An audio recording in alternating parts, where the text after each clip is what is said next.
बोल सियावर रामचंद्र भगवान की जय हो। महाराज, मैया पार्वती श्री नारद जी के चरणों में झुकी है, प्रणाम करती हैं। राजा हिमांचल पूछते हैं, हे देवर्षि नारद, मेरी बेटी के बारे में जरा कुछ बताइए। नारद जी ने माता के हस्तरेखा को पढ़ना शुरू किया और बोलते हैं, सब लक्षण संपन्न कुमारी,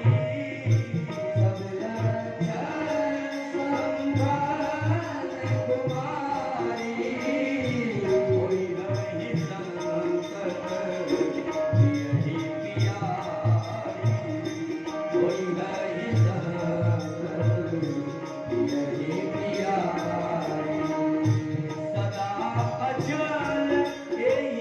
अचल यही करहि वाता, सदा अचल यही करहि वाता, यही तेजस पई है पितु माता, यही तेजस पई है पितु माता,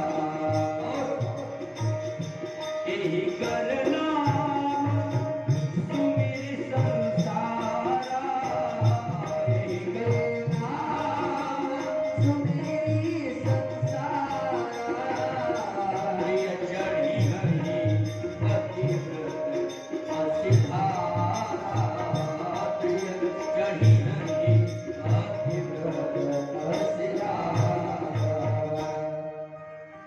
नारद जी कहते हैं, राजन, सब लक्षण संपन्न कुमारी, ये जो तुम्हारी पुत्री है ना, सभी लक्षणों के धाम है इसके अंदर, सब गुण ही गुण तो भरे हैं महाराज इसके अंदर, और हो ही संतत प्रिय ही प्यारी, ये साधु संतों को और अपने पति को अत्यंत प्रिय होती है, सदा अचल यही कर कहिवाता। और राजन, इसके हस्तरेखा में हमने ये पढ़ लिया है कि जो इसका होने वाला पति होगा ना, वो अमर होगा। अच्छा महाराज, यह सुनते ही राजा हिमांचल बड़े प्रसन्न हो जाते हैं। आगे कहते हैं नारद जी, एहिते जस पई है पितु माता, इसका जो यश फैलेगा ना, इसके यश के फैलने से महाराज इसके माता पिता का भी यश फैल जाएगा। देखिए, बेटा बेटी जैसा कर्म करते हैं ना, उसी हिसाब से माता पिता की इज्जत घटती है और बढ़ती है। अगर बेटा बेटी अच्छे कर्म कर रहे हो तो समाज में नाम होता है, और अगर बुरे कर्म कर दे तो यही समाज में बदनामी हो जाती है। जबकि गलती माँ बाप ने नहीं किया, लेकिन इतना प्रभाव होता है। संतान, हमने पीछे भी बताया कि जिस माँ बाप के संतान आज्ञाकारी हों, उसके लिए इस धराधाम पर ही स्वर्ग है। तो महाराज, नारद जी कहते हैं कि इसके नाम से इसके माता पिता की ख्याति बढ़ेगी। और अगला जो आदेश नारद जी करते हैं कि हे राजन, इसके हस्तरेखा में ऐसा लिखा है कि जो माताएं हमारी आगे आएंगी, आगे आने वाली जो हमारी माताएं बहनें होंगी ना, किसी के नाम को ध्यान में रख के सतीत्व की बलि पर चढ़ जाएंगी। आप ध्यान देंगी, जितनी माताएं बहनें यहाँ बैठी हैं, आप लोग जितना व्रत करती हैं वो सब मैया पार्वती के व्रत हैं। सब जितने भी कठिन व्रत हैं, जैसे तीज का हुआ, ये माँ पार्वती का व्रत है। जितना व्रत आप लोग करती हैं, सब माता जी ने किया है। सब में मैया का आदेश है। क्यों? क्योंकि माता जी से बड़ा व्रत करने वाला कोई इस सृष्टि में है नहीं। भगवान शिव को प्राप्त करने के लिए मैया पार्वती ने जितना व्रत किया है, इस पूरे सृष्टि में न कोई हुआ, न है, न होगा। इसलिए कहते हैं नारद जी कि इसी का स्मरण करके जो माताएं हैं ना वो सती व्रत का पालन करेंगे। अच्छा महाराज, नारद जी कहते हैं राजन अब इसके अंदर 2-4 अवगुण है, जरा वो भी सुन लो। जैसे ही नारद जी ने अवगुणों की बात किया ना, राजा हिमांचल डर गए, हाथ जोड़ के निवेदन करते हैं देवर्षि कैसे अवगुण? नारद जी कहते हैं सुनो, जोगी जटिल अकाम मन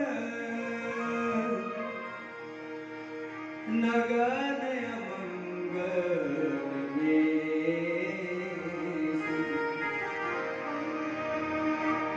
अस स्वामी यही कह मिलही परिहस्त हे राजन, इसका जो पति होगा ना जोगी होगा। अच्छा बताइए, अगर किसी माँ बाप को बता दिया जाए कि आपके बेटी का विवाह जिससे होगा वो योगी होगा तो क्या होगा? दूसरी बात, इसका जो पति होगा जटिल होगा, उसके बारे में समझना किसी के बस की बात नहीं है। महादेव के बारे में कौन जान पाया?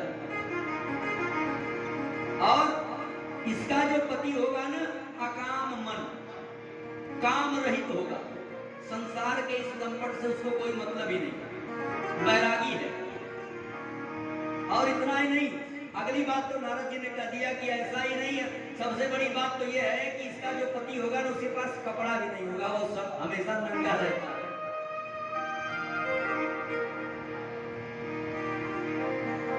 अरे राजा हिमांचल और माता मैना जब यह बात सुनती है ना कि हमारा जो दामाद होगा वो नंगा रहने वाला होगा, कपड़ा नहीं रहेगा उसके पास, तो महाराज उस समय तो नारद जी ने कह दिया, लेकिन माता मैना के हृदय में बड़ा कष्ट हो रहा है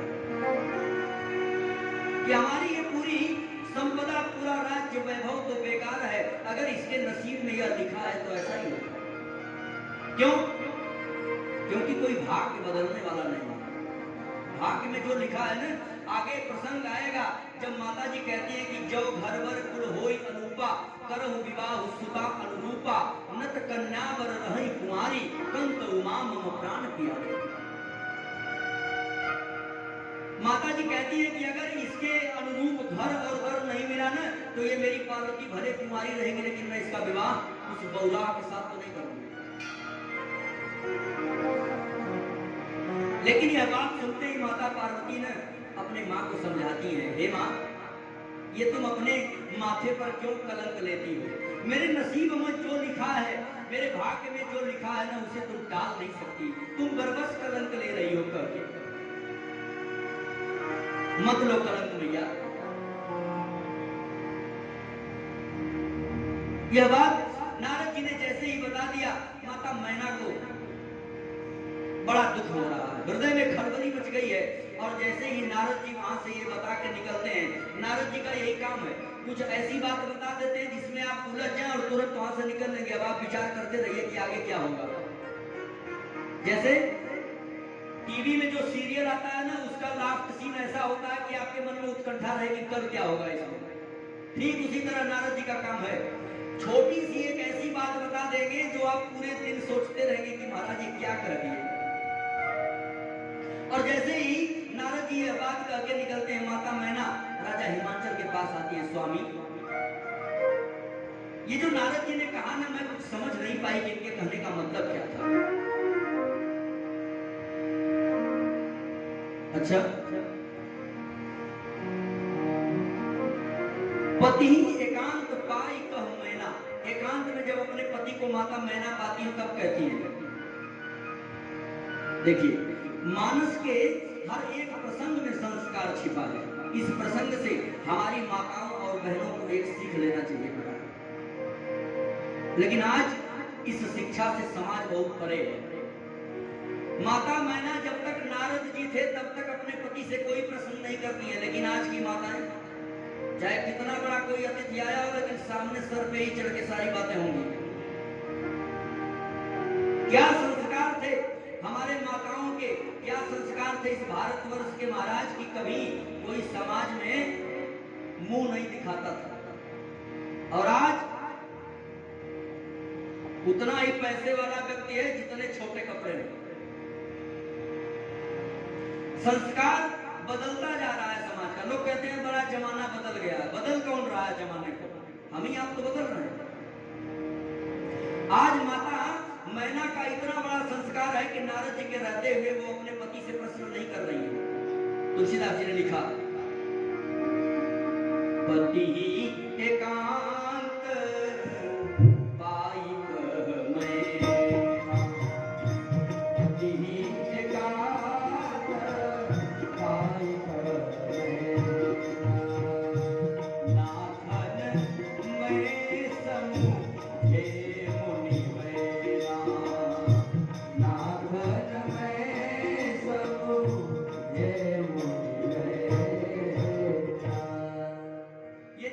भविष्यवाणी कर रहे थे ना स्वामी, हम कुछ समझ नहीं पाए। और आप एक बात कान खोल के सुन लीजिए कि जो घर बर कुल होई अनुपा करहु विवाह सुता अनुरूपा। ये जो कह रहे थे अगर ऐसी बात होगी ना तो मैं अपने पुत्री का विवाह उस बौरा के साथ तो कभी कर ही नहीं सकती। राजा हिमाचल कहते हैं देवी, नारद जी ने एक उपाय बताया है कि अगर हमने जितने दोष पड़े हैं इस लड़की के हाथ में महाराज, अगर इसका विवाह शंकर से हो जाए ना तो जितने आपने दोष देखे हैं वो सब गुण में बदल जाएंगे। क्यों? क्योंकि समर्थ कहो नहीं दोष गोसाई। जो समर्थवान होता है, जो प्रभावशाली है, उसके लिए सब नियम बदल जाता है। आप किसी धार्मिक स्थल पर जाइए महाराज, दर्शन करने के लिए आपको लाइन में लगना पड़ता है। लेकिन अगर कोई वैभवशाली प्रभावशाली राजा नेता चला जाए तो लाइन में लगेगा? स्पेशल द्वार होता है, पुजारी जी लोग जाके गाड़ी से रिसीव करते हैं। ये प्रभाव है। समर्थ को नहीं दोष गोसाई। उसे दोष नहीं लग रहा है कि लाइन में लग के दर्शन करे, वो तो प्रभावशाली है।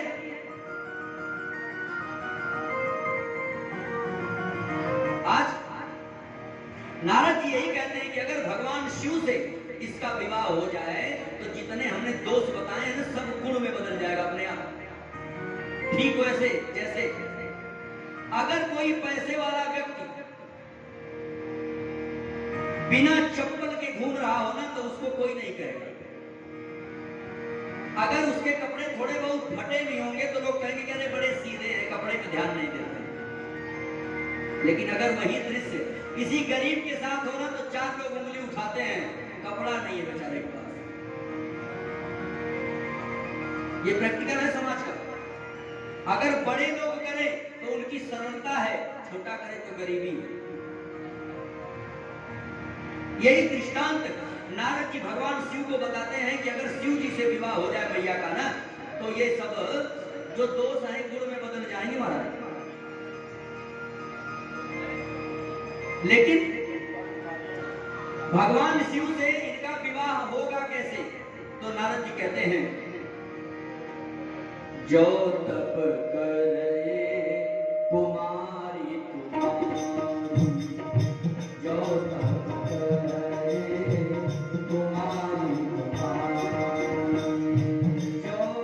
करे कुमारी कुमारी, जो तप करे कुमारी कुमारी,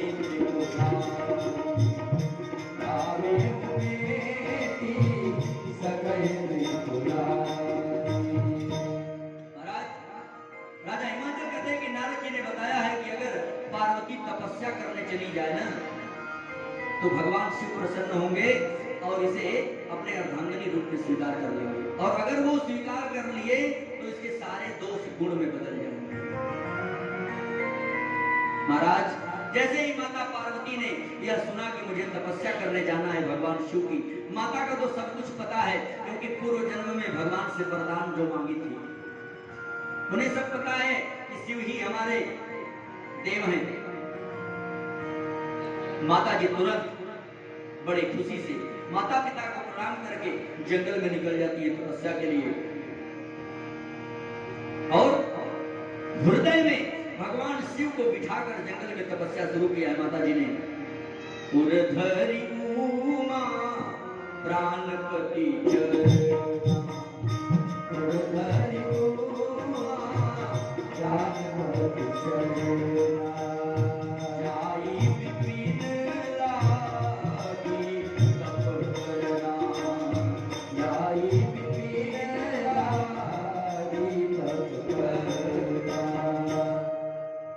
जंगल में जाके कठोर तपस्या माता जी ने प्रारंभ कर दिया। तुलसीदास जी कहते हैं संवत साहस मूल फल खाए, संवत साहस मूल फल खाए। 1000 वर्ष माता जी ने कंद मूल फल खा के तपस्या किया है।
किया 100 वर्ष साग खा के तपस्या किया। कुछ दिन सिर्फ हवा के भरोसे माता जी रही।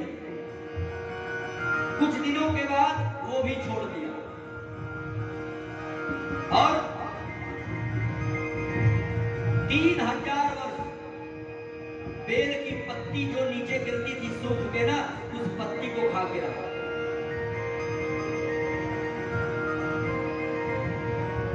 3000 वर्ष बेल की पत्ती खाने के बाद माता जी ने वो पत्ती लेना भी बंद कर दिया। जब पत्ती लेना बंद कर दिया ना, तो उस समय माता जी का नाम हो गया एक अपर्णा। मैया पार्वती का एक नाम है अपर्णा। अपर्णा मैया की जय। और जब माता जी ने बेल की पत्ती लेना भी छोड़ दिया ना, तो शरीर अत्यंत दुर्बल हो गया, कुछ रह नहीं गया महाराज। उस समय आकाशवाणी हुई, हे पार्वती, अब आपका मनोरथ सिद्ध होगा। महादेव आपको जल्द मिलेंगे और अब अगर आपके पिताजी बुलाने आ जाए ना, तो ये तपस्या छोड़ के घर चली जाना। महाराज और इधर भोलेनाथ की क्या दशा है। जब से पूर्व जन्म में माता सती ने अपना शरीर त्याग किया है, तब से भोलेनाथ बैरागी हो गए। इनको किसी से कुछ मतलब ही नहीं है महाराज, एकदम खोए रहते हैं भगवान के स्मरण में। संसार में क्या हो रहा है कुछ लेना देना नहीं। इधर माँ तपस्या में लगी है, इधर भोलेनाथ एकदम बैराग में। तुलसीदास जी ने लिखा, जब ते सती जाई तन त्यागा, जब ते सती जाई तन त्यागा, तब ते शिव मन भयउ विरागा, तब ते शिव मन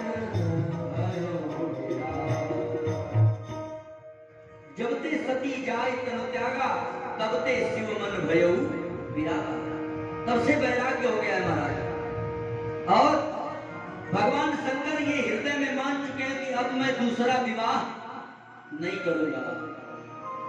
पूर्व जन्म में किया तो ये दशा हो गई। लेकिन इधर एक विशाल राक्षस जिसका नाम है तारकासुर, तारकासुर का आतंक इतना बढ़ गया है महाराज की पूरी सृष्टि परेशान है। पूरे धरती पर उसका साम्राज्य छाया है। किसी देवता को चैन से रहने नहीं देता है तारकासुर। और कोई देवता उसे परास्त भी नहीं कर सकता।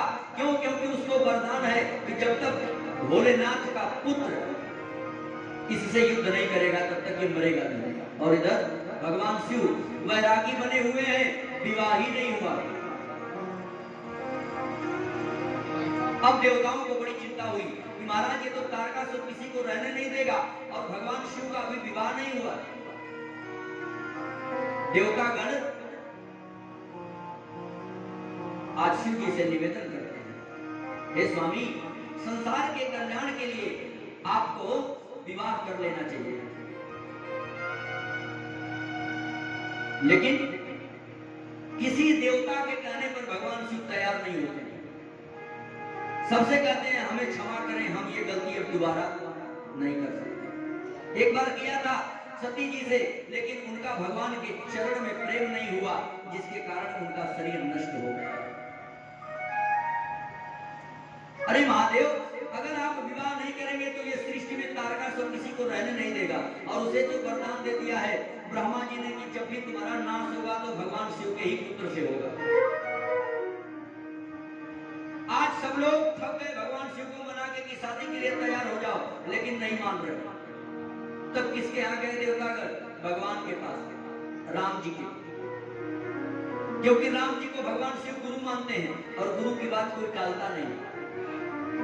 राम जी जाके कहते हैं पूरे मानस में जो सृष्टि को रचने वाला है, जो सबको सब कुछ देने वाला है ना, दो जगह मांग रहे हैं मेरे राम जी। पूरे रामायण में राम जी ने दो जगह मांगा है। आज पहली बार भगवान शिव से मांगते हैं क्या? अब बिनती मम सुनहु शिव, जो मो पर निज नेहु, जाई विवाहु सैल जही, यह मोहि मांगे देहु। हे मेरे आराध्य भगवान शिव, आज ये राम आपसे कुछ मांगता है। शिव जी कहते हैं प्रभु, आपको हमसे क्या जरूरत है मांगने की? आपको क्या जरूरत पड़ गई मुझसे मांगने की?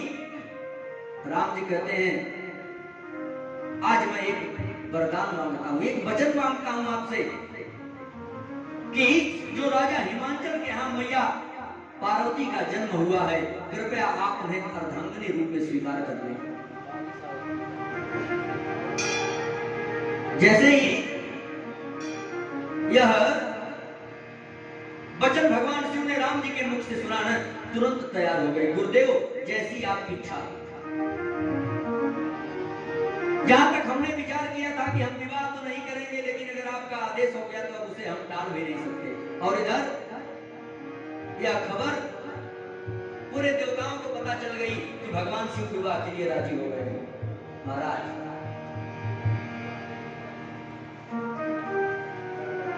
आज इधर भगवान शिव जैसे ही स्वीकार किया है, पता चला कि मैया पार्वती तपस्या में लीन है ना, तो सप्तऋषि को बुला के भगवान शिव ने परीक्षा लेने के लिए भेज दिया। जो लोग कथा सुने हैं, पता होगा कि माता जी सती रूप में परीक्षा लेने गई थी, आज इनकी खुद परीक्षा होने जा रही है। इसीलिए तो कहते हैं जैसा करोगे वैसा पाओगे। समय समय की बात है, सती रूप में ये राम जी की परीक्षा लेने गई थी अकेली, लेकिन आज पार्वती रूप में 7 लोग आ रहे हैं इनकी परीक्षा लेने। अगर बारिश ज्यादा आ रही हो तो आप लोग कृपया अंदर आ जाए। कथा के बीच में बारिश आना शुभ संकेत है, भगवान प्रसन्न है। तो महाराज माता पार्वती आज परीक्षा दे रही है सप्तऋषि से। सप्तऋषि लोग आके कहते हैं देवी ये तुमने जो व्रत रख रखा है ना, इतना बड़ी तपस्या जो कर रही हो, किसके लिए कर रही हो? उस बौरा शंकर के लिए? अरे अगर तुमको विवाह ही करना था, पति के रूप में स्वीकार ही करना था, तो भगवान विष्णु से कर लेती। तुम ऐसे पति का वर्ण करने जा रही हो ना जिसके पास माता है, न पिता है, न घर है, न द्वार है, न रुपया है, न पैसा, न गाड़ी, न घोड़ा। ऐसे आदमी से विवाह करके बताओ तुम्हारा क्या होगा? एक समय की रोटी भी तो नहीं है उनके पास, उनका क्या नहीं हो, वो तो भांग धतूरा मदार पा गए, अपना प्रसन्न हो गए, तुम क्या खाओगे? सप्तऋषि से कहती है माता पार्वती, ऋषिगण अगर आप लोग कुछ क्षण पहले आके हमसे ये बात कहते तो शायद हम मान लेते, लेकिन हमने ये संकल्प कर लिया है क्या कि अगर विवाह करूंगी तो शंकर से ही, नहीं तो मैं कुंवारी रह जाऊंगी।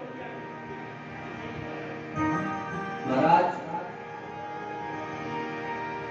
सप्तऋषि कहते हैं ठीक है तुम शंकर से ही विवाह करो, लेकिन ये एक बात बता दें, नारद जी की जो बात माना है ना उसका घर उजड़ के ही रहता है। और हमको पता है कि तुमको ये शिक्षा नारद जी नहीं दिया है कि शंकर की तपस्या करो। अरे तुमको पता भी है कि कभी तुम्हारी शादी शंकर से हो सकती है क्या?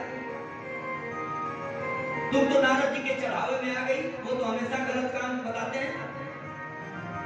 अभी भी समय है, देवी मान जाओ, तुम्हारा जीवन नष्ट कर देंगे वो।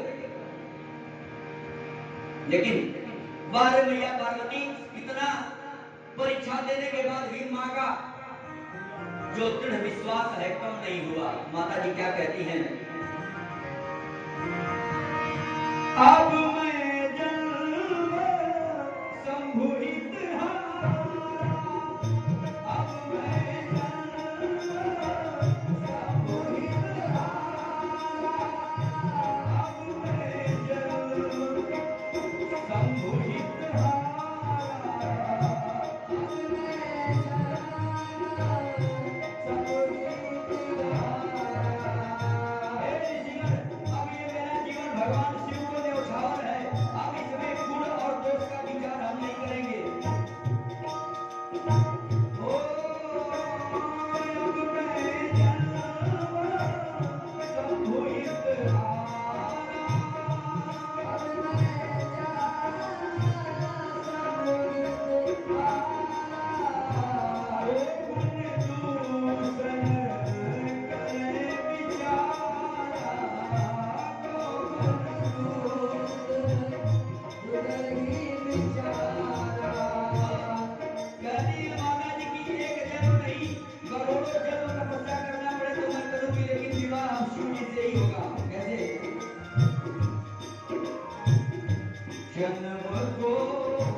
हे महाराज, अब हमने ये जीवन भगवान शिव को समर्पित कर दिया है।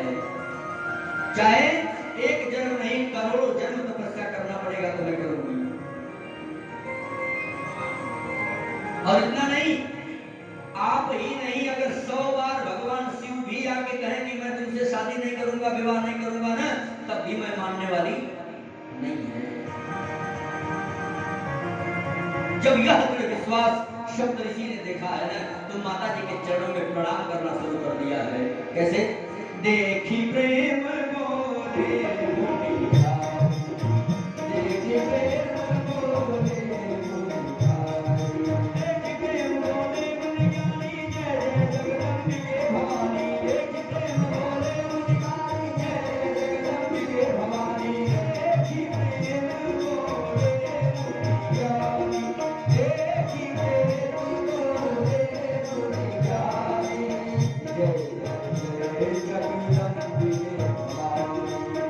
जय जय जगदम्बिके भवानी। देखी प्रेम बोले मुनियानी, जय जय जगदम्बिके भवानी। हे माता, हे जगत माता, जगत जननी, आपकी जय हो, जय हो, जय हो, जय हो माता, जय हो। आप तो सदा भगवान शिव की अर्धांगिनी रही है मैया, आपको उनसे कौन अलग कर सकता है। और इधर परीक्षा लेने के बाद सप्तऋषि लोग शिव जी के पास आए, सारा दृष्टांत बताया है। हे शंकर जी, हमने पूर्ण रूप से परीक्षा दिया, माँ का अटल विश्वास है आपके चरणों में। और जब यह दृष्टांत भगवान शिव सुनते हैं ना, तो महाराज बड़े प्रसन्न होते हैं। और इधर देवतागण भगवान शिव के विवाह की तैयारी में लग रहे हैं। और जैसे ही देवतागण तैयारी में लगे, उधर भगवान शिव की समाधि लग गई। अब बताओ, इधर देवतागण विवाह की तैयारी कर रहे हैं, दूल्हा तो समाधि में मग्न हो गया। जब यह समय आ गया, सबको पता चला देवताओं को ना कि शंकर जी की समाधि लग गई है, तो अब समाधि से जगाने जाए कौन? किसकी हिम्मत जो भगवान भोलेनाथ को समाधि से जगाए? किसके सर पे काल नाच रहा है कि समाधि से बाहर करेगा शंकर जी को? लेकिन करना भी जरूरी है, क्योंकि इधर तारकासुर का आतंक बढ़ता जा रहा है। हुआ क्या? देखिए, ये रामचरितमानस की ऐसी कथा है ना कि महाराज कितना कह दें कम पड़ता है। आज पूरे देवता में हाहाकार मचा है कि शंकर जी को कौन जगाएगा। कामदेव सामने आता है।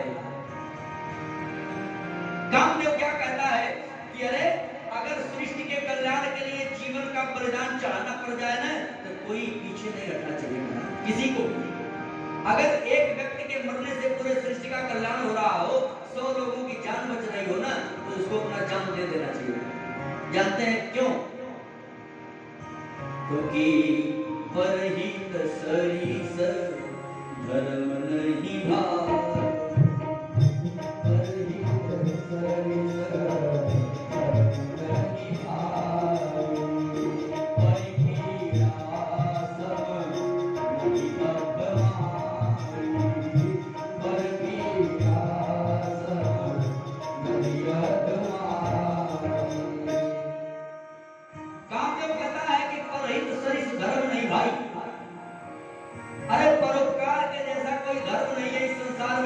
अगर मानव शरीर पाए हो ना महाराज, तो दूसरों की मदद करना सीखो।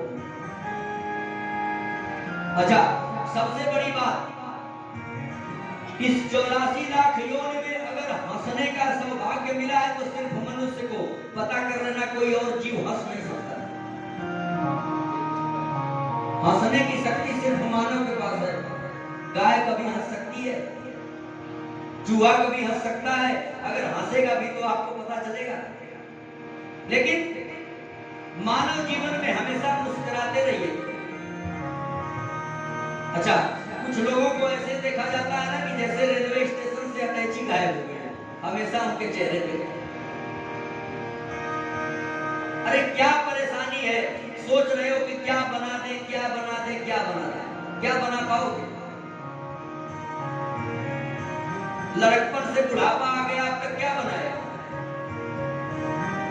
और अगर जो बनाए हो तो उसमें कब तक रहोगे? एक दिन सब कुछ छोड़ के जाना है। ये बात सबको पता है, लेकिन मानता कोई नहीं। हम भी नहीं मानते। जानते क्यों नहीं मानते? क्योंकि भगवान की जो माया है ना महाराज, वो सबके सर पे व्याप्त है, किसी को बात समझने ही नहीं देती। चाहे हम हो चाहे आप हो, हम ये नहीं करते कि हम बड़े बैरागी, अरे हम भी इसी संसार में जी रहे हैं। जब नारद जी जैसे कौशल्या माता को, हनुमान जी महाराज को उनकी माया नहीं छोड़ी, तो हम जीव किस खेत की मूली? तो सारे जग को रही नचाए हरि माया जादूगर,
सारे जग को रही नचाए हरि माया जादू करनी। ये भगवान की माया ने जादू करनी है। जैसे ही इसका प्रभाव आपके ऊपर पड़ेगा, आप तुरंत माया में वशीभूत हो जाएंगे। क्या सही है क्या गलत किसी को पता नहीं चलने देगा। अच्छा ये बताओ, अगर ये माया ना होती तो सब लोग मोक्ष नहीं पा जाते? सबकी मुक्ति नहीं बन जाती अगर ये माया नहीं होती तो? और अगर सबकी मुक्ति बन जाती तो ये सृष्टि चलती कैसे? भगवान ने जो इतने मेहनत से इस ब्रह्मांड की रचना किया, इस सृष्टि की रचना किया, अगर सभी लोग साधु महात्मा संत बैरागी बन के मोक्ष प्राप्त कर लेंगे तो यहाँ जीवन बिताएगा कौन? जानते हैं, जो नौकरी जितनी बड़ी होती है ना, उसका इंटरव्यू उतना कठिन होता है। अगर मोक्ष पाना है ना तो इस माया से दूर होना होगा, लेकिन ये माया इतनी बलवान है कि दूर हो गई नहीं। चाहे लाख बार बताया जाए कि आदमी कुछ नहीं लेके जाता है, लेकिन हो सकता है इतने समय 5 मिनट के लिए ध्यान आ जाए कि बात तो सही है, लेकिन कल सुबह से फिर वही रास्ता। अरे छोड़िए, मंच की बात है, बाबा लोग ऐसे ही करते हैं। हाँ, अगर 2-4 हजार 5,000 2-4-500 व्यक्ति सुन रहे हैं, हो सकता है कोई एक व्यक्ति ऐसा हो जो वैराग्यवान हो जाए। और आपको बता दें, अगर पूरे गांव में, पूरे क्षेत्र में कोई एक बैरागी पैदा हो जाता है ना, तो पूरे क्षेत्र का कल्याण होता है। जैसे आप लोग परम सौभाग्यशाली हैं, श्री श्री 1008 श्री दिवाकर दास जी महाराज मौनी बाबा का प्रादुर्भाव इस जमीन पर हुआ। आप लोग परम सौभाग्यशाली हैं। कोई एक व्यक्ति ऐसा निकल जाए, अगर किसी ने भगवान की शरणागति अगर प्राप्त कर लिया हो महाराज, पूरा क्षेत्र का कल्याण हो जाता है एक बैरागी के रहने से। आज माता पार्वती तपस्या में लीन है, भगवान शिव समाधिष्ठ हो गए हैं, देवतागण परेशान है कि तारकासुर मरेगा कैसे। सब लोग अपने अपने कार्य में व्यस्त। आज कामदेव आगे आता है, मैं जान दे दूंगा अगर सृष्टि का कल्याण हो रहा है। कामदेव कहता है कि परहित लाख तजई जो देही, जो परोपकार के लिए अपने शरीर का त्याग कर देता है, साधु संत महात्मा वेद पुराण उसी के बखान को गाते हैं। आज इस भारत में आप चैन की नींद ले रहे हैं, बैठ के आनंद से कथा सुन रहे हैं, इसकी वजह जानते हैं कौन है? अरे एक से एक माताओं के लाल बॉर्डर पर लगे हुए हैं। कब न जाने जिंदगी की शाम हो जाए, उनके जीवन का कोई ठिकाना नहीं होता, तब आप यहाँ चैन की नींद ले रहे हैं। क्यों? क्योंकि उनको परोपकार की भावना है। वो ये चाहते हैं, सिर्फ पैसे के लिए नहीं है, चाहे कितना बड़ा पैसे का लालची व्यक्ति हो, अगर कह दिया जाए कि 50,000 देंगे जान दोगे, कितने लोग हैं जो पैसे के लिए जान दे देंगे? कोई नहीं देगा। सिर्फ पैसा नहीं है उस नौकरी में, उस नौकरी में इस धरती के प्रति परोपकार छिपा है। उन वीरों के हृदय में परोपकार की भावना है कि भले हमारा प्राण चला जाए लेकिन हमारे भारतवासी कम से कम चैन की नींद ले सके। उस परोपकार की भावना से आज कामदेव कहता है, हे ब्रह्मा जी आप चिंता मत करिए, परहित लागित जे जो दे, परहित लागित जे जो दे, परहित लागित जे जो दे, परहित लागित जे जो दे। क्या होगा? अरे संतत संत प्रसन्न जो, संतत संत प्रसन्न जो, संतत संत प्रसन्न जो, संतत संत प्रसन्न जो। कामदेव कहता कि परहित लागित जे जो दे, संतत संत प्रसन्न देहि। साधु संत महात्मा उसी की प्रशंसा करते हैं, तब आपन प्रभाव विस्तार। कामदेव ने अपना प्रभाव शुरू किया महाराज। निज बस कीन सकल संसारा, एक सेकंड में पूरे संसार को कामदेव अपने बस में कर लिया।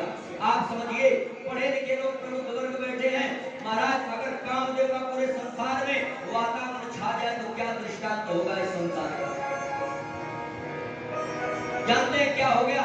जब कामदेव ने अपना प्रभाव बढ़ाया ना, तो कामायुक्त हो गया पूरा संसार।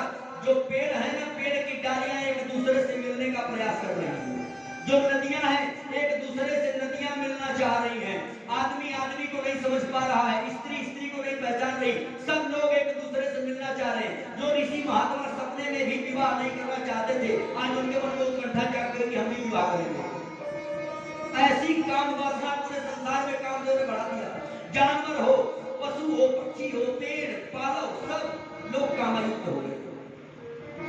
कामदेव का एक क्षण के लिए जब ये प्रभाव बढ़ा है, पूरा संसार तो कामायुक्त हो गया, लेकिन भगवान भोलेनाथ के ऊपर कोई प्रभाव नहीं है। समाधिष्ठ है बाबा, कोई असर नहीं पड़ा कामदेव का।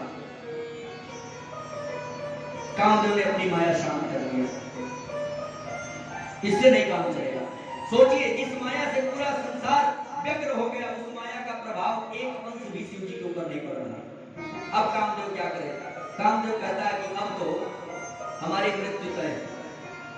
कामदेव महाराज एक आम के पेड़ पे बैठ जाता है, भगवान शिव जहां समाधि कर रहे हैं, उसी पेड़ पे चढ़ के ना एक पुष्प का बाण बनाता है और बाण भगवान शिव के हृदय में मार देता है कामदेव। जब वो बाण भगवान शिव के हृदय में लगता है, समाधि से जग जाते हैं बाबा। जैसे ही समाधि से जगे हैं, यहाँ एक तीसरा नेत्र है भगवान शिव का।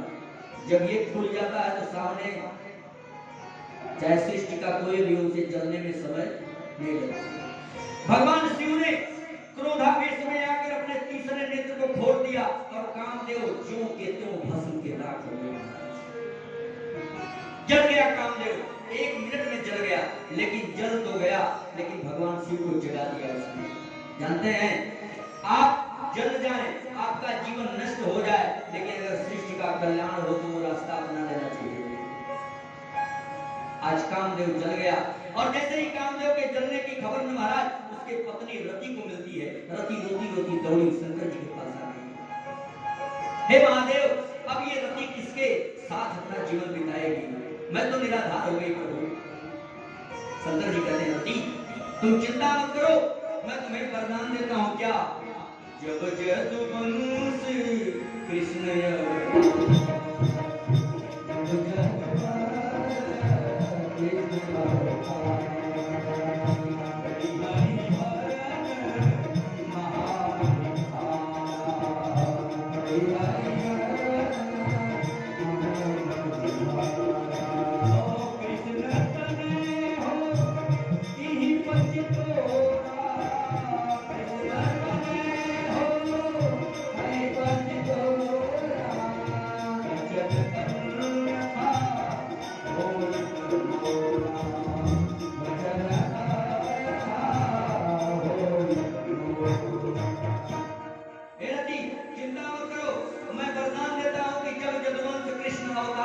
होई है हरण महामय भारा।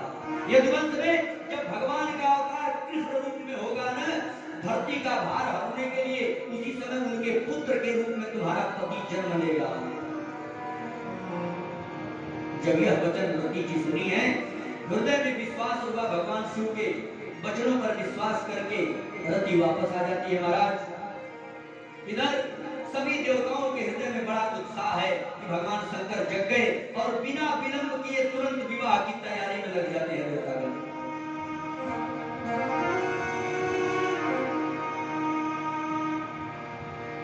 विवाह की तैयारी में लग जाते हैं, लेकिन किसी को ये होश नहीं है कि पहले दूल्हा को सजाया जाए।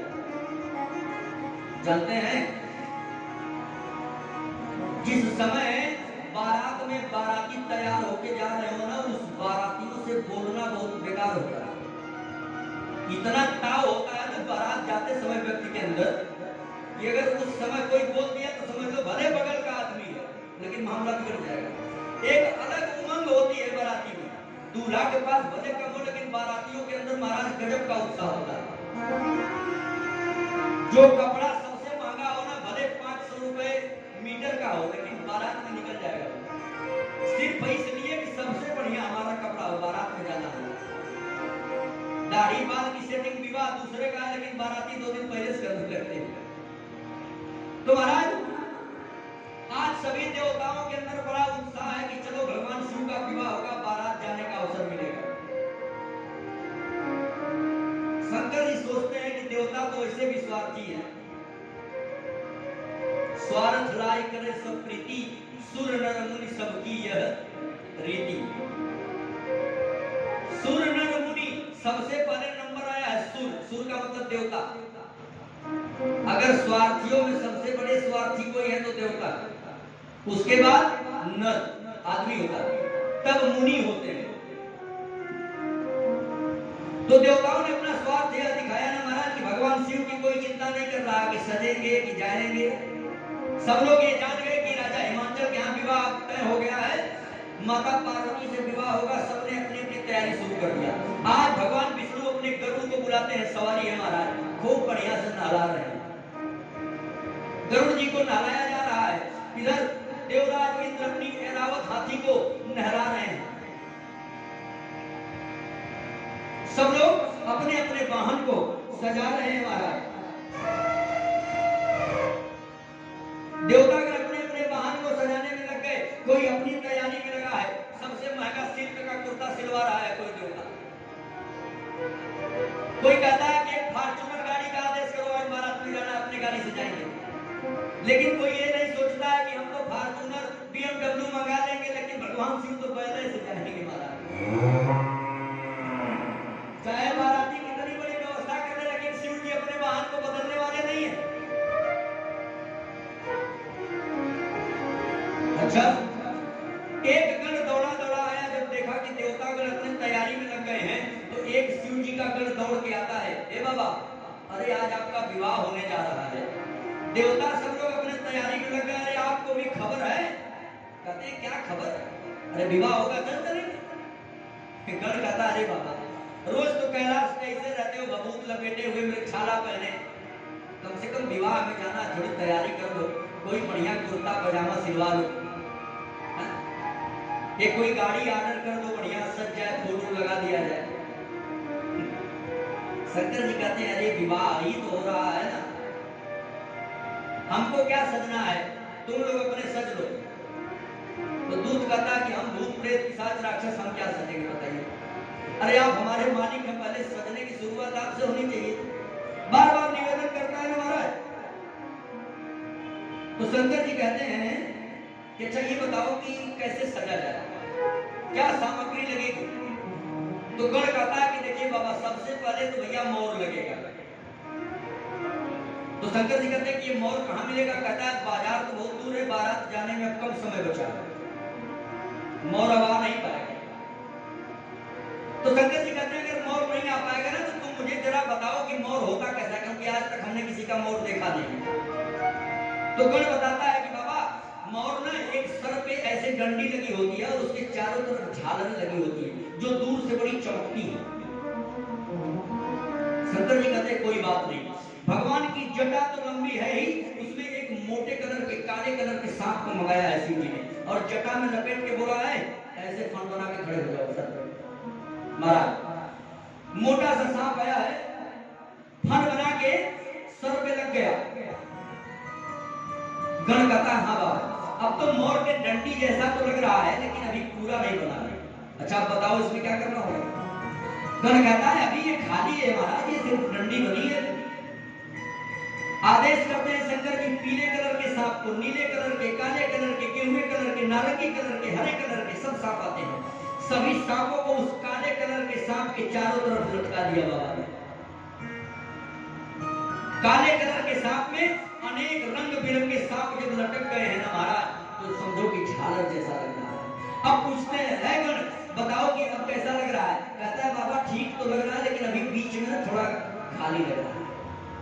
अच्छा, आदेश करते हैं शंकर जी, काले काले बिच्छू आ जाते हैं महाराज, एक सांप से एक के बीच की जो दूरी है ना उनको में बिच्छू लगा दिया गया।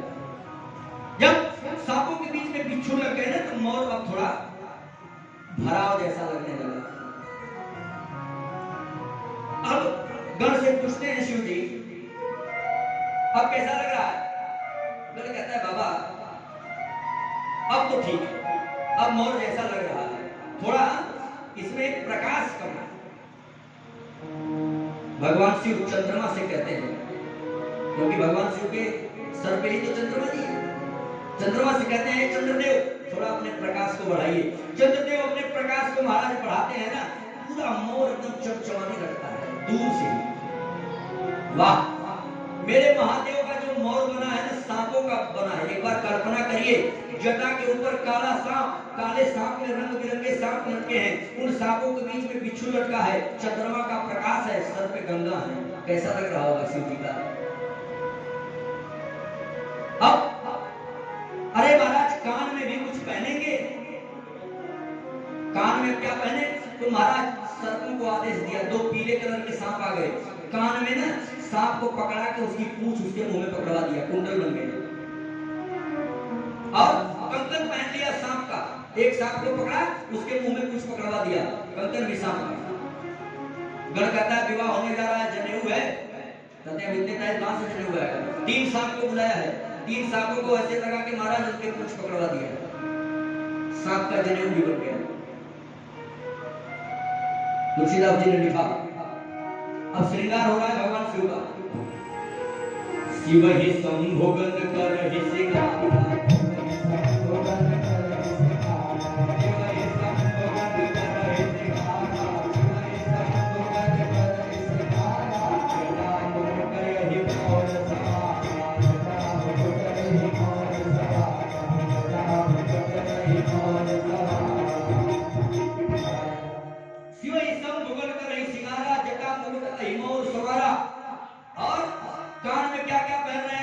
कुंडल कंकन पहिरे प्यारा, कुंडल कंकन पहिरे प्यारा, कुंडल कंकन पहिरे प्यारा, कुंडल कंकन पहिरे प्यारा, हरि भोति पटके हरि छाला, हरि भोति पटके हरि छाला, ससिलाट सुंदर सिर गंगा, ससिलाट सुंदर सिर गंगा, नयन नीलौपरी जगुगंगा,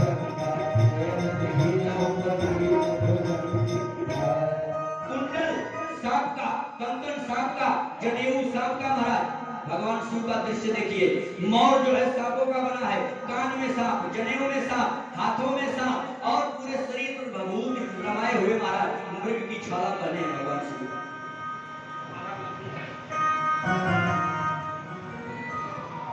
चंद्रमा और गंगा जी शीश पर विराजमान है। यह दृश्य देखता है गण में बड़ा हंसता है, बार शंकर जी वाह क्या दूल्हा सजा है। कहते हैं गण अभी तो मैं सजा हूं ना, मेरा त्रिशूल और डमरू ले गया, तन में विभूति लपटी है, पूरे शरीर पर सांप लिपटे हुए जगह जगह, हाथ में त्रिशूल डमरू ले लिए। कहते हैं नंदी जी को बुलाओ। अरे कहता है गण महाराज जो वेश तो बना लिए वो तो अपार ही बनाए हो, कम से कम आज बैल तो चेंजे कर दो, कम कम से कम कोई बढ़िया गाड़ी बना लो कि रास्ते में मजाक न उड़ाया जाए। जो दृश्य बनाए हो, ये जो देखेगा बताओ कौन नहीं हंसेगा। शंकर जी कहते हैं ना, ये संसार वाले तो सब पे हंसते हैं, इनकी चिंता हमको नहीं है, हम सिर्फ भगवान राम की चिंता करते हैं, संसार वासियों से मेरा कोई लेना देना नहीं है। भगवान शिव तैयार हो जाते हैं महाराज, और जब यह दृश्य न देवताओं की पत्नियों को जब दिखता है, इंद्र की पत्नी इंद्राणी देखती है, ब्रह्मा की ब्रह्माणी देख रही है, भगवान विष्णु की लक्ष्मी, सभी देवताओं की जब पत्नी ये दृश्य देखती है, भगवान शिव का यह रूप न, तो सब लोग आपस में मुस्कुरा के कहते हैं वाह, ऐसा दूल्हा बना है ना कि इसके लायक तो दुल्हन इस संसार में मिलना मुश्किल है। ऐसी सजावट है कि कौन दुल्हन इनको मिलेगी बताइए। विवाह करने जा रहे हैं, ऐसा रूप है। तुलसीदास जी लिखते हैं कि कैसे मुस्कुराती है माताएं। देखी शिवहि सुरत्रिय मुसुकाहि, बलदायक दुलहिन जगमाहि। देखी शिवहि सुरत्रिय मुसुकाहि, बलदायक दुलहिन जगमाहि, बलदायक दुलहिन।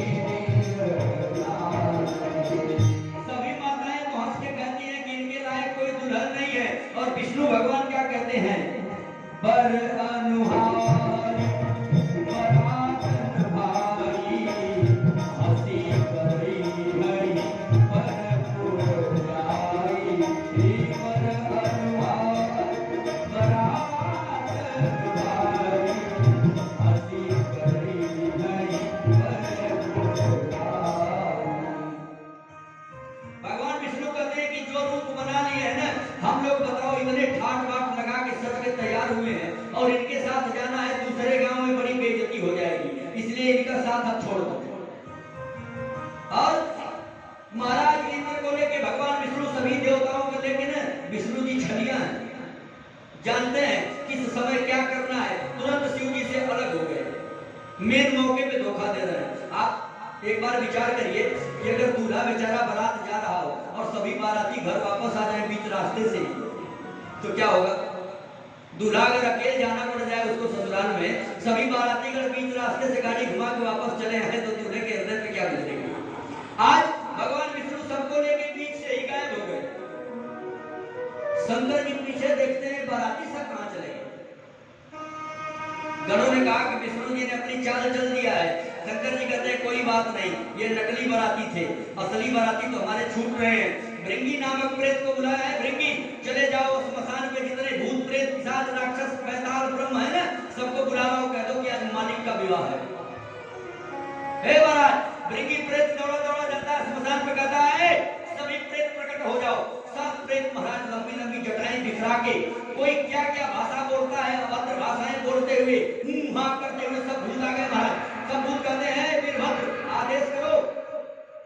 वीरभद्र कहता है आज मालिक का विवाह है। प्रेत सब कहते हैं विवाह क्या होता है। वीरभद्र कहता है जब आज तक जिंदगी में कभी किसी के विवाह में तुम गए ही नहीं हो तो क्या जानोगे। अरे चलो आज विवाह है अपने सरकार का। और जैसे ही महाराज भगवान शंकर का आदेश गणों ने सुना है ना, तुलसीदास जी ने लिखा कि शिव अनुशासन सुनि सब राय।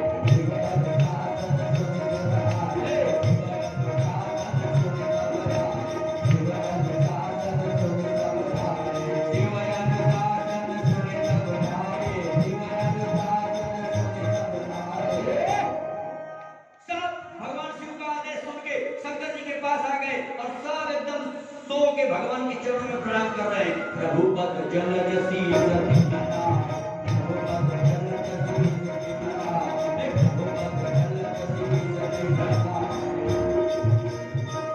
तुलसीदास जी ने बड़ा सुंदर चित्र खींच लिया कि भूत प्रेत आ कैसे रहे महाराज। एक भूत आ रहा है ना, लग रहा है उसके पास सर ही नहीं है, बिना सर के केवल धड़ दौड़े दौड़े आ रहा है। एक प्रेत ऐसा आ रहा है ना जैसे पूरे शरीर में केवल मुंडी मुंडी लगी हो। एक प्रेत ऐसा आ रहा है जिसके पास कोई पांव ही नहीं है। एक प्रेत ऐसा आ रहा है जिसके पास पूरे शरीर में चारों तरफ पेट लगा हुआ, दौड़ा दौड़ा आ रहा है महाराज। और जब शिव जी ने ये बन गई है। तुलसीदास जी लिखते हैं बिना ना वाहन नाना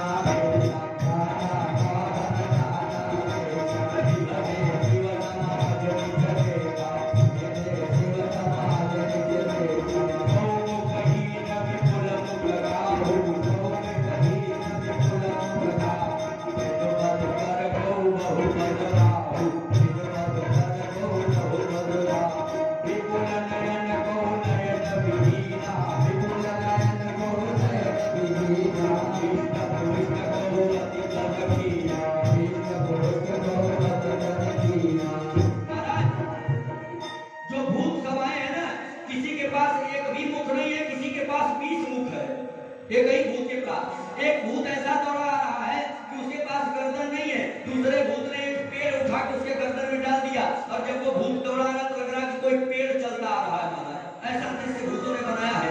जब यह दृश्य भगवान शिव देखते हैं ना तो तुलसीदास जी ने लिखा कि अब देवतागण कहते हैं, माताएं ऊपर से देख के कहती है ना कि अब दूल्हा के हिसाब से बारात बनी है। जैसे दूल्हा तसी बनी बारात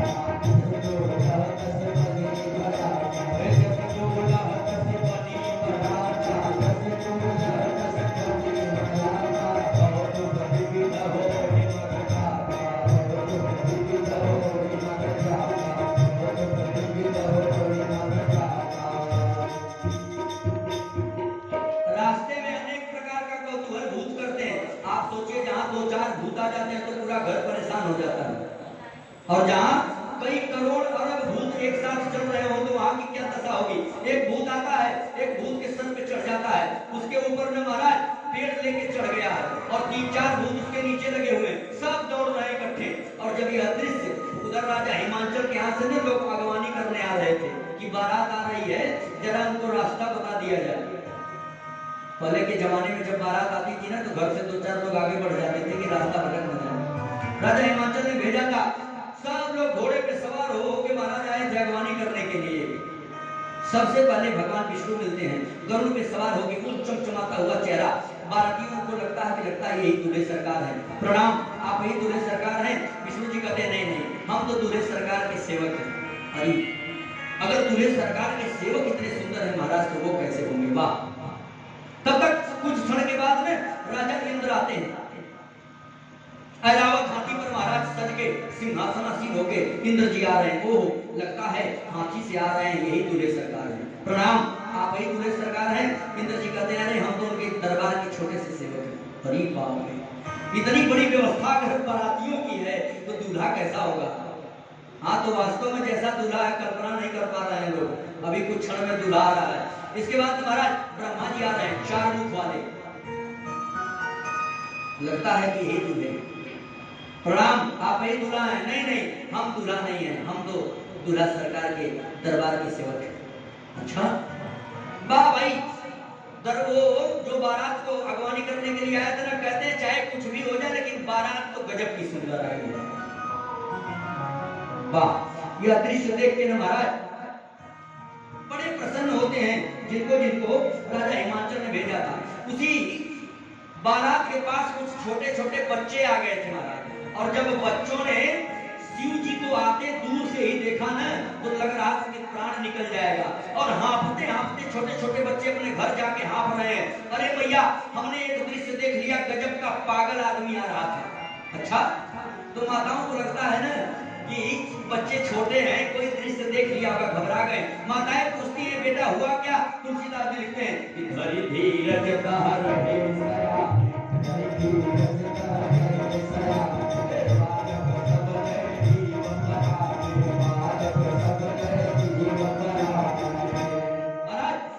तुलसीदास जी कहते हैं कि यह दृश्य देखकर भगवान शिव की जो बारात है ना, धरि धीरज कह रहे सयाने, जो बड़े बुजुर्ग थे बड़े धीरज के साथ वहां टिक पाए। और बच्चों का क्या हाल हुआ, बालक सबले जीव पराने, बालक सबले जीव पराने, बालक सबले जीव पराने।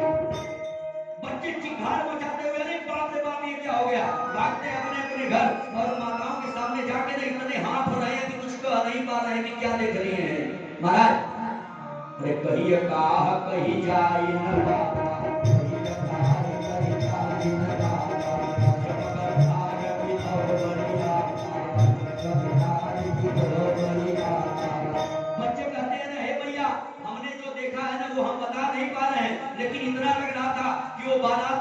मिला था जमराज आ रहे हैं अपने सेना के साथ। अरे आपने तो कहा था कि जीजा जी आ रहे हैं, जीजा जी को देखने के बाद जीने का मन करता है, इनको देखने के बाद तो मरने का मन कर रहा है। ऐसा भी कोई जीजा होता है क्या? यह दृश्य देख के ना माताएं भी घबरा गई महाराज। और बच्चों से पूछती कि अच्छा वो कैसा था? बच्चे कहते हैं ना कि वो जो बैल पे बैठा था ना, माता जी मैं पक्का बता रहा हूँ पूरा पागल, पूरा पागल। बच्चे कह रहे हैं, बच्चों का विरोध है, छोटी सी बुद्धि है, जो देख रहे हैं वही कह रहे हैं। माताओं को लगता है कि क्या देख लिए हैं, बच्चे इतना घबरा गए हैं। सभी माताएं वहां आती हैं और दरवाजे पर भगवान शिव आ गए हैं। मात्र 10 मिनट में विवाह कराने के समय पर हुए हैं। भगवान शिव दरवाजे पर आते हैं। महाराज मैना जी आज आरती सजा के आ रही हैं, आरती करने के लिए भगवान शिव का। दूर से तो देखती है कि सांप लगे हैं, बिच्छू लगा है, लेकिन माता जी सोचती हो सकता है आर्टिफिशियल होंगे, नकली है। लेकिन पता नहीं है कि भगवान शिव कोई नकली काम नहीं करते। उनकी जो गाड़ी है ना वो भी जीवित है, नकली गाड़ी नहीं है। बैल बताओ जीवित है कि नहीं? कोई भी काम भगवान शिव का नकली नहीं है, सब असली काम हो रहा है। और जैसे ही माता मैना आरती के लिए आई है ना और कपूर जलाई है महाराज, और कपूर की लौ जब सांपों को लगी है, बिच्छुओं को लगी है ना, तो 4-5 बिच्छू थाल में गिर गए। और जब थाल में 4-5 बिच्छू गिर गए तब तक माता जी सोच रहे हैं कि हो सकता है जल गए होंगे, प्लास्टिक के हैं तो इसलिए नीचे आ गए। लेकिन जब थाल में चलने लगे ना महाराज, तो माता जी ने थाल वहीं फेंक दिया। थाल में एक लोटा पानी था, सब नीचे गिर गया। और उसी समय नारद जी आगे शंकर जी से कहते, अरे महाराज ये क्या कर रहे हैं? हमारी तो पूरी आप नाक कटवा दी, इतनी मेहनत से आपका हमने विवाह तय कराया था, अब बताइए यहाँ क्या माहौल बन जाएगा? हम क्या अब यहाँ जवाब देंगे? उसी समय जो है मैना जी क्रोधित होकर नारद जी को खोजती है। ये बात ध्यान रखना, विवाह में जब कोई बात बिगड़ जाती है अगुआ खोजा जाता है। महाराज बुलाओ, कहाँ गया वो? अगर बात बन गई तो कोई नहीं पूछता, अगर बात बिगड़ गई ना तो दोनों पक्ष वाले कहते हैं बुलाओ बुलाओ उसको बुलाओ। आज नारद जी बेचारे खोजे जा रहे हैं। मैना जी कहती है कि नारद को बुलाओ, उसका हमने क्या बिगाड़ा था जो हमारे परिवार को नष्ट कर दिया? तुलसीदास ने लिखा, नारद कर में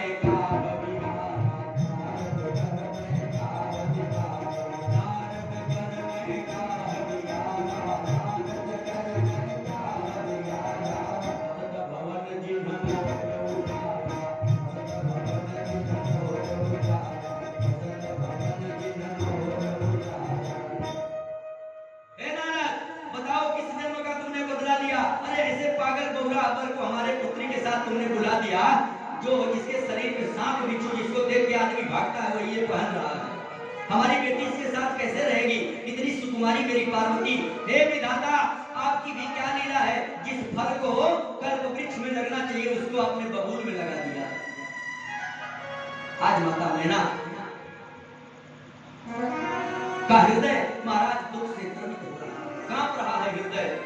आप विचार करिए, ये कथा तो भले हो रही है, लेकिन उस समय क्या दृश्य रहा होगा कि जिसके बेटी की शादी हो और उसका दूल्हा ऐसा आ जाएगा दरवाजे पे, क्या हृदय कर रहा होगा मैया का। नारद जी जब ये दृश्य देखते हैं ना महाराज, ये दृश्य देखने के बाद माता जी को एकांत में बुलाते कहते हैं, मैया आप जो हमको कह रही है ना, आप बिल्कुल गलत कह रही हैं। आपको पता है ये कौन है? आपको पता नहीं है कि आपकी बेटी सिर्फ नहीं है, अरे ये जगत की माता जगदम्बिका जगत जननी त्रिपुर सुंदरी है महाराज। इनका तो पूरे जन्म जन्मांतर कर्म कल्पांतर भगवान शिव के साथ संग रहा है, कोई नई बात नहीं है। पूरी कथा सुनाते हैं नारद जी की पिछले जन्म में ये सती थी, भगवान राम की कथा नहीं इन्होंने सुना, जिसके कारण भगवान शिव ने संकल्प कर दिया, इन्होंने जीवन नष्ट कर दिया। वही सती माता आज पार्वती रूप में आपके घर आई है, इसलिए इनको उनसे कोई अलग नहीं कर सकता। बोलो पार्वती महादेव की जय। महाराज जब यह बात नारद जी ने भली भांति माता मैना और हिमाचल को समझा दिया, सभी लोग राजी हो गए हैं महाराज। और समय कम है इसलिए ज्यादा विस्तार कथा का नहीं करेंगे। इधर भगवान शिव के विवाह की तैयारी होने लगी, सबको भोजन पानी कराया गया महाराज। और मेरे शिव जी ने इधर पानी ग्रहण के लिए बैठ रहे हैं, उनकी पांव पुजाई हो रही है और विवाह बड़े खुशी से संपन्न हुआ। सुबह में जो खिचड़ी की रस्म होती है ना, उस समय जब भगवान शिव बैठते हैं तो राजा हिमांचल के दरबार में कोई कमी नहीं है। सुबह का भी भोजन राजा हिमांचल पूरे बारातियों के लिए बनवा दिए हैं महाराज। और पूरे बाराती जब बैठ गए हैं ना भोजन करने के लिए, तो आप तो जान ही रहे हैं कि बाराती कौन कौन है। जब बारातियों की पंक्ति लगी ना, तो एक भूत ऐसा बैठा है ना जिसके पास 5 मुख है, बगल में बैठा जिसके पास एक भी मुख नहीं है। अब जो भोजन परोसने वाला पत्तल लेके आया बेचारा परेशान है कि जिसके पास 5 मुख है इसको कितना पत्तल है, और जिसके पास एक भी नहीं है इसकी पत्तल कहाँ लगाए। एक व्यक्ति ऐसा है ना जिसके पास इतना बड़ा पेट है, एक व्यक्ति है जिसके पास पेट ही नहीं है, केवल कंकाल बैठा है। पत्तल परोसने वाले परेशान है कि महाराज ये भोजन करेंगे कैसे। और उसी समय हमारी माताओं ने एक बड़ी सुंदर गाली गाना प्रारंभ कर दिया। माताएं कहती है ना कि पूरे जीवन में ऐसी बारात हम लोगों ने नहीं देखा था। अरे ऐसा बारात नहीं देखी आज तक, जिया करे जिया करे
इसके बाद खिचड़ी का संस्कार महादेव का संपन्न होता है। अब भगवान शिव कहते हैं कि अब हम यहाँ से विदा लेंगे। सभी बारातियों के साथ शंकर जी विदा लेना चाहते हैं महाराज। उसी समय माता मैना ने मैया पार्वती को एक संदेश दिया जो हर एक माताओं और बहनों के लिए अनुकरणीय है, सबको पालन करना चाहिए। माता जी ने क्या कहा, बेटी अब तुम इस घर से दूसरे के घर जा रही हो। अब तक तो तुम्हारे ऊपर सिर्फ एक कुल की चिंता थी, लेकिन अब 2 कुल की चिंता हो गई है। बेटी कुछ ऐसा मत करना जिससे तुम्हारे पाप की पगड़ी नीचे झुक जाए। माता जी कहती हैं, करे हूँ सदा संग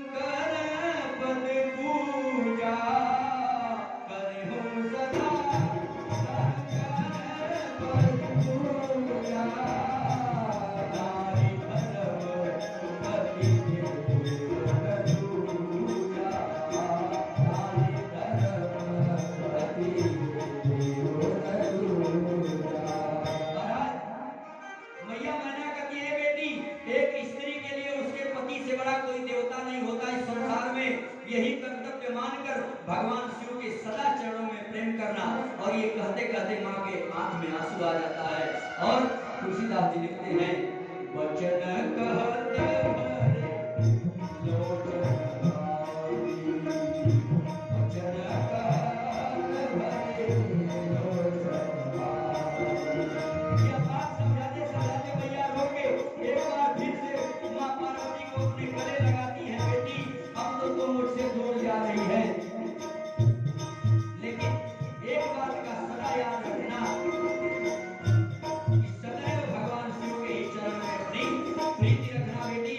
और जानते हैं आगे जब प्रसंग आएगा मैया सीता के प्रसंग में, तो मैया सीता की माता जी सुनैना जी ने ये कहा था कि बेटी तू ससुराल जा रही है ना, तो सास ससुर गुरु सेवा करे हो। सीता जी को कहा गया, लेकिन मैना जी ने सास ससुर गुरु की सेवा नहीं बताया। क्यों?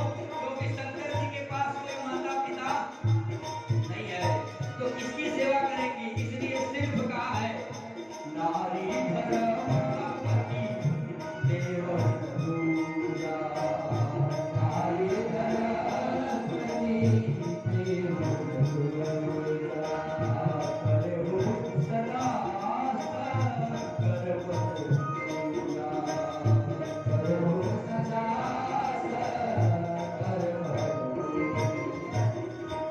महाराज इसी वाणी के साथ मैया ने विदाई किया है। और इधर भगवान शिव धीरे धीरे यात्रा करते हुए कैलाश पर आ गए। कुछ समय व्यतीत हुआ, भगवान शिव को पुत्र रत्न की प्राप्ति हुई। श्री कार्तिकेय जी महाराज, बोल श्री कार्तिकेय भगवान की। जिस कार्तिकेय भगवान ने मात्र कुछ क्षण में जो तारकासुर नामक राक्षस पूरे सृष्टि को परेशान कर रखा था, उसका प्राणांत कर दिया है, देवताओं को अब भय से मुक्त किया महाराज। और आज तुलसीदास जी लिखते हैं कि अगर जिनका प्रेम भगवान शिव के चरण में नहीं है ना, वो कभी राम जी को प्राप्त नहीं कर सकता है। कैसे?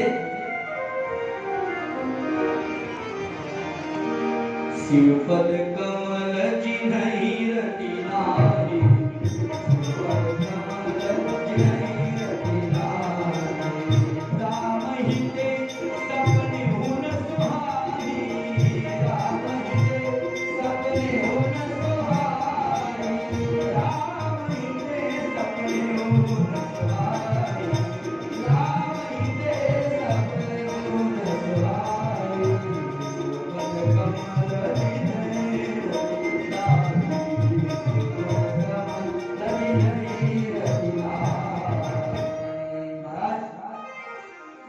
जिनका भगवान शिव के चरण में प्रेम नहीं है, उनको कभी राम जी स्वप्न में भी नहीं आते।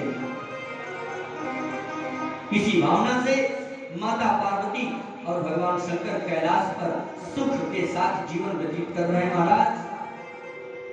कुछ समय बीत जाने के बाद मैया पार्वती ने एक प्रश्न कर दिया। कौन सा प्रश्न?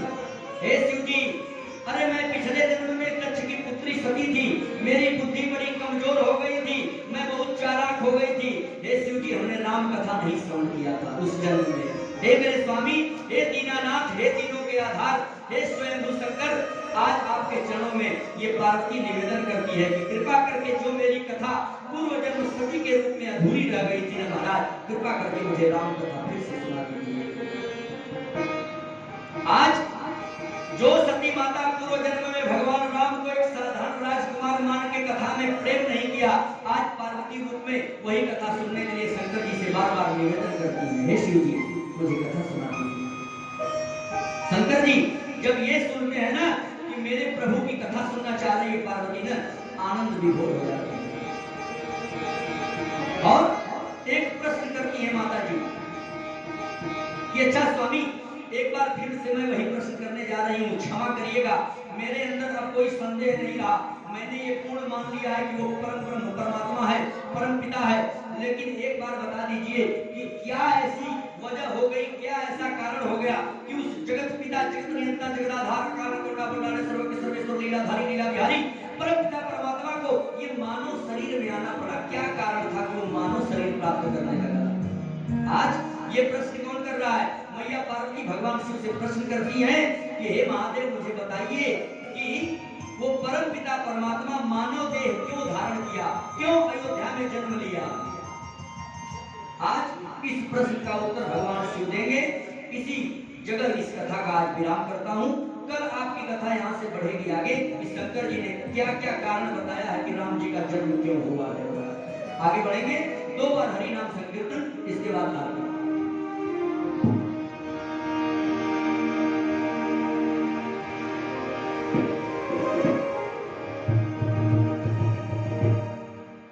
श्री राम जय राम जय राम जय जय राम। जय